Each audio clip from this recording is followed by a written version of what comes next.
നമ്മളിപ്പോൾ വന്നിട്ടുള്ളത് കോട്ടോൽ കുരിശുപള്ളി പെരുന്നാളിൻ്റെ പാചകശാലയിലേക്കാണ്. ഏകദേശം 8,000 ആളുകൾക്കുള്ള ചിക്കൻ ദം ബിരിയാണിയാണ് ഈ ഒരു പാചകശാലയിൽ തയ്യാറായിക്കൊണ്ടിരിക്കുന്നത്. സ്വാദ് കാറ്ററിംഗ് സർവീസും അതുപോലെ തന്നെ അലൈൻ കാറ്ററിംഗ് സർവീസും ചേർന്നാണ് ഇവിടുത്തെ ഈ ബിരിയാണി തയ്യാറാക്കിക്കൊണ്ടിരിക്കുന്നത്. അപ്പോൾ കോട്ടോൽ കുരിശുപള്ളി പെരുന്നാളിൻ്റെ തലേ ദിവസത്തെ സ്പെഷ്യൽ ചിക്കൻ ദം ബിരിയാണിയുടെ പാചക കാഴ്ചകളിലേക്ക് നമുക്കൊന്ന് പോയി വരാം.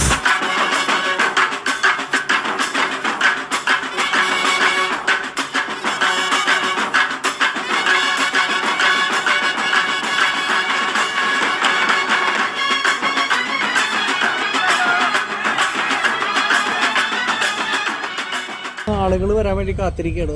എല്ലാ കാര്യങ്ങളും റെഡി ആയിട്ടുണ്ട്. 2 ടീമിൻ്റെയും ബിരിയാണികളെല്ലാം സെറ്റ് ചെയ്ത് വിളമ്പാൻ പാകത്തിൽ കൊണ്ടുപോയി വെച്ചിട്ടുണ്ട്. ഇനി നമുക്ക് ആളുകൾ വരുന്നൊരു കാഴ്ച കാണാം.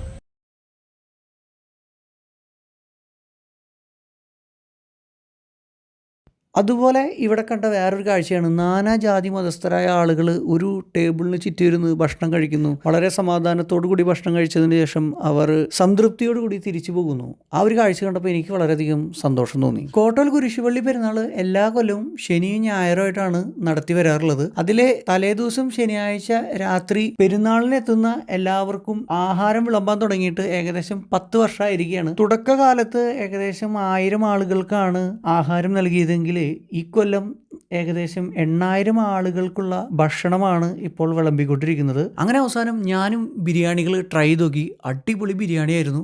ടോപ്പായിട്ടുള്ള 2 ചിക്കൻ ദം ബിരിയാണി. അതായിരുന്നു എൻ്റെ അഭിപ്രായം. നിങ്ങൾ ഇവിടുന്ന് വന്ന് കഴിച്ചിട്ടുണ്ടായിരുന്നെങ്കിൽ എന്തായിരുന്നു നിങ്ങൾക്ക് അവിടുത്തെ എക്സ്പീരിയൻസ് എന്നുള്ളത് താഴെ എഴുതി അറിയിക്കുക. അപ്പോൾ ഇത്രയും ഗംഭീരമായ ഫുഡും അതുപോലെ തന്നെ ഇത്രയും വലിയ ആഘോഷ പരിപാടികളൊക്കെ നമുക്ക് വേണ്ടി ഒരുക്കിയ ഈ കോട്ടോൽ കുരിശുപള്ളിയിലെ പെരുന്നാൾ നടത്തിപ്പുകാരോട് വലിയ നന്ദിയും അതുപോലെ തന്നെ വലിയ കയ്യടി ഇവർക്ക് കൊടുത്തേ പറ്റൂ. കാരണം അത്രയും ഗംഭീരമായിട്ടാണ് ഈ ഒരു പ്രോഗ്രാം നടത്തിക്കൊണ്ടുവരുന്നത്. അപ്പോൾ കുന്നംകുളം കോട്ടോൽ എൽദോമർ ബസേലിയോസ് കുരിശുപള്ളി പെരുന്നാളിൻ്റെ തലേ ദിവസത്തെ പാചകപ്പുരയിലെ കാഴ്ചകളാണ് നമ്മളിപ്പോൾ കണ്ടു കഴിഞ്ഞത്. അപ്പോൾ വീഡിയോ എല്ലാവർക്കും ഇഷ്ടപ്പെട്ടെന്ന് വിചാരിക്കുന്നു. അപ്പോൾ അടുത്തൊരു വീഡിയോയിൽ നമുക്ക് വീണ്ടും കാണാം.